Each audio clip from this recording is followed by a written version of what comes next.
Dear students, अस्सलाम वालेकुम। आज का हमारा टॉपिक है सोर्सेज ऑफ ऑर्गेनिक कंपाउंड्स। पिछले लेक्चर में हम ऑर्गेनिक कंपाउंड्स के बारे में, उनके ओरिजिन के बारे में, उनकी डेफिनेशन के बारे में और उनके कुछ फीचर्स के बारे में पढ़ चुके हैं। आज हम ऑर्गेनिक कंपाउंड्स के सोर्सेज के बारे में पढ़ेंगे। जैसा कि आप जानते हैं, ऑर्गेनिक कंपाउंड्स जो हैं लिविंग ऑर्गेनिजम्स जो हैं उनमें मौजूद हैं। इसके अलावा ऑर्गेनिक कंपाउंड्स के नॉन लिविंग सोर्स में जो मेन सोर्स है वो है fossil fuels. Now the question arises, what are fossil fuels? Fossil fuels जो हैं स्टूडेंट्स, प्लांट्स और एनिमल्स जो कि सदियों पहले मर गए, उन डेड प्लांट्स और एनिमल्स का वक्त गुजरने के साथ साथ उनका डिके हुआ, उनकी डीकम्पोजिशन हुई और इस डीकम्पोजिशन के नतीजे में हमारे पास फॉसिल फ्यूल्स आए। फॉसिल फ्यूल्स जो हैं इनमें कौन कौन से फ्यूल्स शामिल हैं? तो फॉसिल फ्यूल्स में 3 टाइप्स के फ्यूल्स हैं: कोल, नेचुरल गैस एंड पेट्रोलियम। इस लेक्चर में हम बारी बारी इन तीनों फॉसिल फ्यूल्स के बारे में पढ़ेंगे। तो सबसे पहले जिस फ्यूल के बारे में हम पढ़ेंगे वो है कोल। कोल जो है स्टूडेंट्स, जैसा कि आप इस डायग्राम में देख रहे हैं कि कोल फॉर्मेशन कैसे होती है, इसमें आपको नज़र आ रहा है कि ट्रीज़ जो हैं जब वो ख़त्म हो जाते हैं, क्योंकि हर ट्री की, हर दरख्त की, हर पौधे की एक लाइफ है।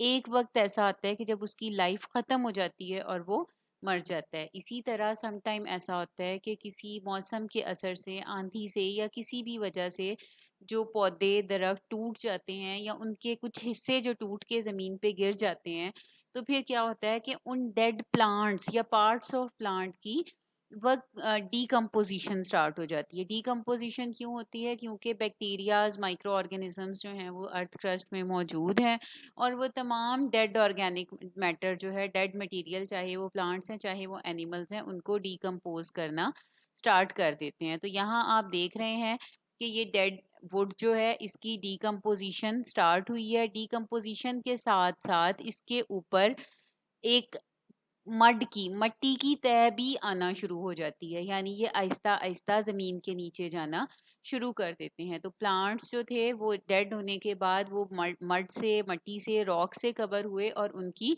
डीकम्पोजिशन शुरू हुई। डीकम्पोजिशन के नतीजे में हमारे पास जो चीज़ आती है उसको हम कहते हैं पीट। वक्त गुजरने के साथ साथ जब ये टाइम गुजरता गया, तो जैसे जैसे ज़मीन के अंदर अर्थ क्रस्ट के नीचे, क्योंकि हाई टेम्परेचर है और हाई प्रेशर है, तो जो पीट है वो आहिस्ता आहिस्ता कोल में कन्वर्ट हो गया। और ऐसा नहीं होता कि ये प्रोसेस जो है इसमें 1-2 दिन, 1-2 महीने या 1-2 साल लगें। ये सदियों का अमल है। तकरीबन 500 मिलियन ईयर्स अगो, 500 मिलियन साल, यानी इसका आप कह सकते हैं 50 करोड़ साल पहले जो दरख्त और पौधे मुर्दा हालत में ज़मीन के नीचे दफन हुए, dead trees which were buried under the earth crust, तो they were decomposed by bacteria. Bacteria ने उनको डीकम्पोज किया and they got converted into peat. Peat में वो कन्वर्ट हो गए और उस पीट पे हाई टेम्परेचर और प्रेशर के असर से वो पीट जो है वो कोल में कन्वर्ट हो गया। तो अब इसमें जो है आप देख रहे हैं कि जो डेड प्लांट्स हैं ये आहिस्ता आहिस्ता जो है वो पीट और उसके बाद कोल में कोल की डिफरेंट फॉर्म्स में कन्वर्ट होते गए। अब नेक्स्ट आप इस डायग्राम में देख रहे हैं कि किस तरह से जो है वो डेड प्लांट पहले पीट में कन्वर्ट हुए, उसके बाद ये नेक्स्ट जो आपको नज़र आ रही हैं ये कोल की डिफरेंट वेराइटीज़ हैं। लिग्नाइट जो है ये भी कोल की वेराइटी है एक, ठीक है। इसमें कार्बन कंटेंट्स, यानी कार्बन की, इनमें डिफरेंस क्या है? कार्बन कंटेंट्स यानी कार्बन की मिकदार का डिफरेंस है। लिग्नाइट में कार्बन कंटेंट्स कम होते हैं। उसके बाद जब पीट जो है मज़ीद नीचे चला जाता है अर्थ क्रस्ट के, प्रेशर भी इंक्रीज हो जाता है, टेम्परेचर भी, फिर वो सब बाइटोमिनस कोल में कन्वर्ट होता है जिसके कार्बन कंटेंट्स लिग्नाइट के मुकाबले में ज़्यादा हैं। इसी तरह से मज़ीद नीचे जाने पे, जब मज़ीद जो है ये नीचे दब गया कोल, तो ये कोल की नेक्स्ट वेराइटी बाइटोमिनस कोल में कन्वर्ट हो गया। इसमें कार्बन कंटेंट्स ऊपर वाली दोनों वेराइटीज से ज़्यादा है। इसी तरह लास्ट वेराइटी जो कि बेस्ट या प्योरेस्ट फॉर्म ऑफ कोल है, एंथ्रासाइट है, जिसमें कार्बन कंटेंट्स सबसे ज़्यादा होते हैं। ठीक है, इसी क्लास स्टूडेंट्स इस कोल फॉर्मेशन को हम एक फ्लो शीट डायग्राम की मदद से भी समझ सकते हैं। कैसे कि आप देखें, सबसे पहले आप देख रहे हैं कि वुड थी। वुड कहाँ से आई? डेड प्लांट्स एंड ट्रीज से। और उस वुड पे किसका असर हुआ? बैक्टीरियल एंड केमिकल रिएक्शन, यानी बैक्टीरिया ने उस पर रिएक्ट किया और केमिकल्स ने रिएक्ट किया, और इन रिएक्शंस के नतीजे में वुड गॉट कन्वर्टेड इनटू पीट। ठीक है, उसके बाद पीट जो है आहिस्ता आहिस्ता, क्योंकि ये मिट्टी से, रॉक से कवर होना शुरू हो गया अर्थ क्रस्ट के नीचे, क्योंकि टेम्परेचर भी हाई था, प्रेशर भी हाई था, तो इस हाई टेम्परेचर और हाई प्रेशर के नतीजे में पीट जो है वो लिग्नाइट में कन्वर्ट हुआ, जो कि कोल की एक फॉर्म है, जिसके कार्बन कंटेंट पीट के मुकाबले में ज़्यादा हैं। इसी तरह से फिर हाई प्रेशर जो अर्थ क्रस्ट में है, जूं जूं ये लिग्नाइट मजीद नीचे गया, ये बाइटोमिनस कोल में कन्वर्ट हुआ एंड फाइनली एंथ्रासाइट में। और कोल की वैरायटीज़ में फ़र्क क्या है? कार्बन कंटेंट्स का, कार्बन की मिकदार का फ़र्क है। लिग्नाइट में कार्बन कंटेंट्स कम होते हैं, बाइटोमिनस कोल में उससे ज़्यादा, और एंथ्रासाइट में सबसे ज़्यादा। ठीक है, अब इसके बाद नेक्स्ट स्टूडेंट्स जो है हम पढ़ेंगे कार्बोनाइजेशन या डिस्ट्रक्टिव डिस्टिलेशन ऑफ कोल। कोल जो है ये एक सिंगल कंपाउंड नहीं है, बल्कि ये मुख्तलिफ जो है कंपाउंड्स उनका मिक्सचर है, और उनको अलग करने के लिए क्या की जाती है? कोल की कार्बोनाइजेशन या destructive distillation. Destructive mean break down, तोड़ना फोड़ना, डीकम्पोज करना। तो कोल को उसके पार्ट्स में डीकम्पोज किया जाता है। उसके लिए क्या किया जाता है कि कोल को हीट किया जाता है in absence of air, air की गैर मौजूदगी में। क्योंकि अगर कोल को एयर की प्रेजेंस में हीट करेंगे तो वो किस में कन्वर्ट हो जाएगा? कार्बन डाइऑक्साइड में, वाटर में। तो अगर हम एयर की एब्सेंस में, एयर की गैर मौजूदगी में 500 से 1000 डिग्री सेंटीग्रेड तक कोल को हीट करते हैं, तो कोल जो है अपने कंपोनेंट्स में कन्वर्ट हो जाता है, उसके पार्ट्स में। कौन कौन से पार्ट्स हैं? Coke, coal gas and coal tar. ये 3 फ्रैक्शंस हैं कि जिनमें कोल को जब हम उसको हीट करते हैं इन एब्सेंस ऑफ एयर तो वो कन्वर्ट होता है। इस प्रोसेस को हम कार्बोनाइजेशन या डिस्ट्रक्टिव डिस्टिलेशन ऑफ कोल कहते हैं। इसको पायरोलिसिस भी कहा जाता है। अब इन फ्रैक्शंस में से जो कोल टार वाली फ्रैक्शन है, it is a mixture of organic compounds. A large number of organic compounds are present in coal tar. और इनको कैसे सेपरेट किया जाता है? They are separated through the process of fractional distillation. First year में आप fractional distillation के बारे में पढ़ चुके हैं कि फ्रैक्शनल डिस्टिलेशन में हम मिक्सचर ऑफ कंपाउंड्स को सेपरेट करते हैं on the basis of their difference in their boiling point. Boiling point की डिफरेंस की बेस पे आप सेपरेट करते हैं।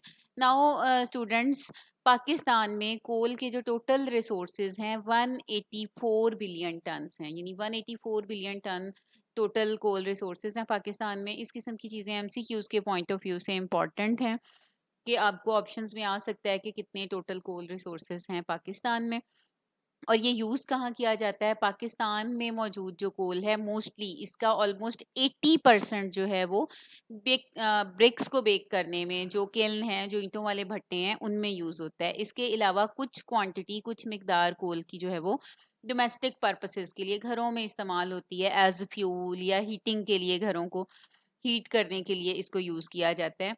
और इसके अलावा एक मेन यूज़ जो है, जो कि जिसकी तरफ अब गवर्नमेंट तवज्जो दे रही है, वो है कोल पावर प्लांट्स को में कोल को इस्तेमाल करना, यानी कोल को इस्तेमाल करते हुए इलेक्ट्रिसिटी जनरेट करना। और पाकिस्तान में जो मुख्तलिफ इदारे हैं, जैसे कि सिंध कोल अथॉरिटी है, या जो डायरेक्टरेट ऑफ मिनरल डेवलपमेंट हैं बलूचिस्तान में, पंजाब में, खैबर पख्तूनख्वा में, तो उनका मेन फोकस जो है अब यही है कि कोल बेस्ड पावर प्लांट्स जो हैं वो लगाए जाएं, यानी ऐसे पावर प्लांट्स जो कि कोयले को यूज़ करके, कोयले को बर्न करके इलेक्ट्रिसिटी जनरेट करें। स्टूडेंट्स, इसके बाद नेक्स्ट जो हमारा फ्यूल है, जिसको हमने फॉसिल फ्यूल जिसको हमने पढ़ना है, वो है नेचुरल गैस।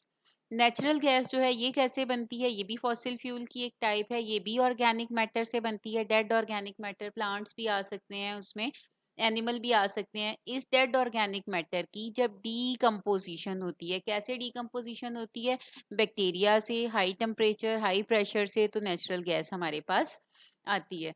नेचुरल गैस, जैसा कि नेम इंडिकेट कर रहा है कि ये गैस है, तो इसकी कॉम्पोजिशन क्या होगी? It's a mixture of low boiling hydrocarbons, यानी hydrocarbons having low boiling points. तो इसमें इसका जो मेन कॉन्स्टिट्यूएंट है वो मीथेन गैस है। Methane gas is the main constituent of natural gas. इसके यूजेस क्या क्या हैं पाकिस्तान में?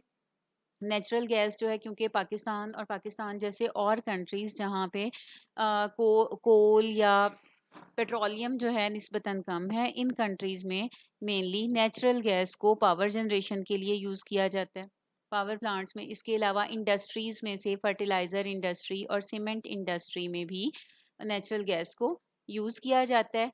इसके अलावा इसके यूजेस में से it is also used as fuel for general industries. दूसरी इंडस्ट्रीज़ जो हैं, यानी फर्टिलाइज़र और सीमेंट इंडस्ट्री के अलावा दूसरी इंडस्ट्रीज़ में एज़ फ्यूल यूज़ किया जाता है। डोमेस्टिक यूजेस हैं इसके। डोमेस्टिक यूजेस आपको पता है, घरों में भी इसको एज़ फ्यूल यूज़ किया जाता है, कुकिंग के लिए, घरों को हीट करने के लिए, एंड सो ऑन। अब नेचुरल गैस के बाद स्टूडेंट्स, नेक्स्ट जो हमारा फ्यूल है वो है पेट्रोलियम। पेट्रोलियम जो है ये भी किस तरह से ये बनता है?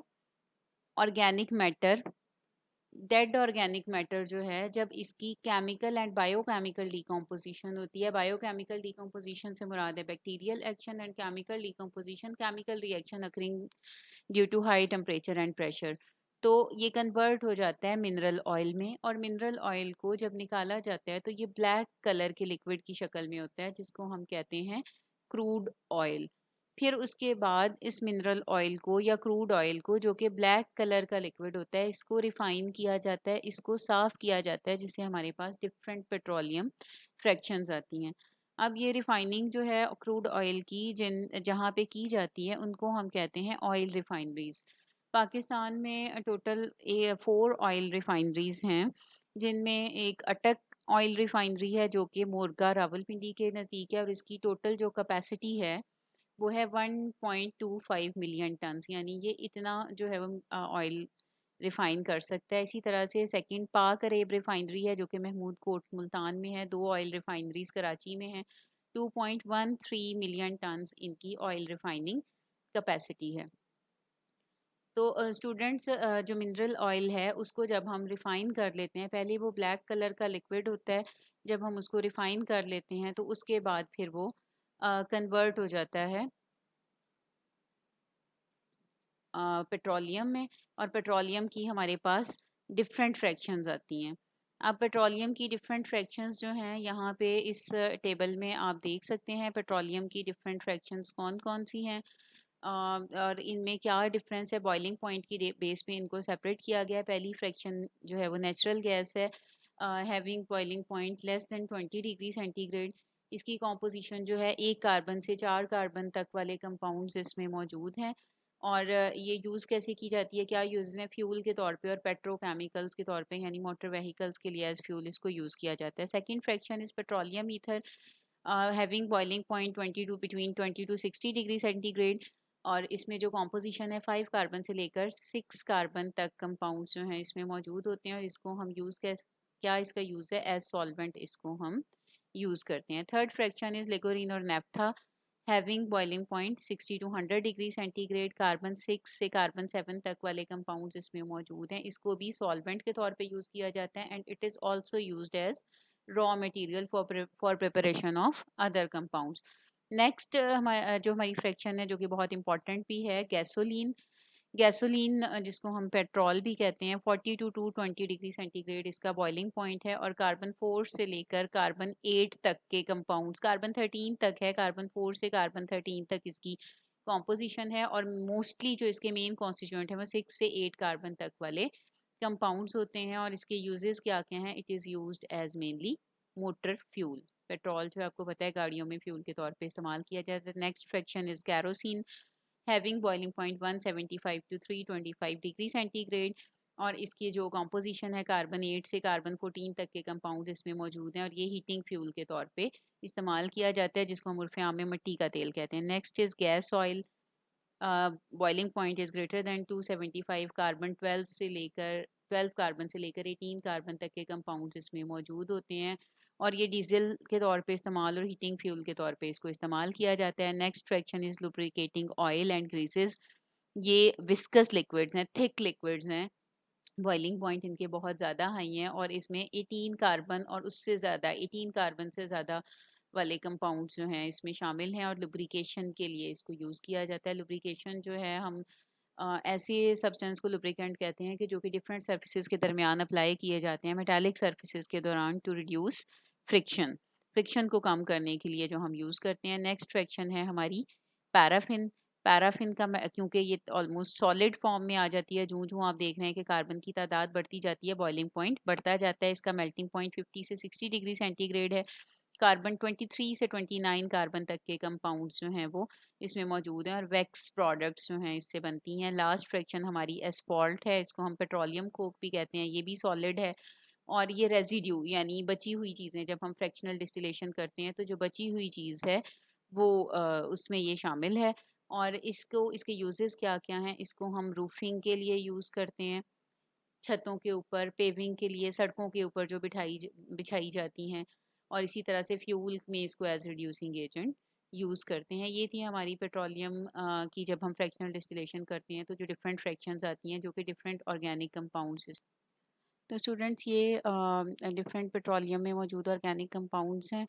तो और ये था हमारा आज का सोर्सेज ऑफ ऑर्गेनिक कंपाउंड्स, जिनमें हमने कोल, पेट्रोलियम एंड नेचुरल गैस के बारे में पढ़ा। नेक्स्ट जो है हम आगे पढ़ेंगे कि ये पेट्रोलियम जो है इससे फिर हम आगे डिफरेंट इसकी जो है ऑर्गेनिक कंपाउंड्स और फ्रैक्शंस कैसे हासिल कर सकते हैं। आज के लिए इतना ही। अल्लाह हाफिज़।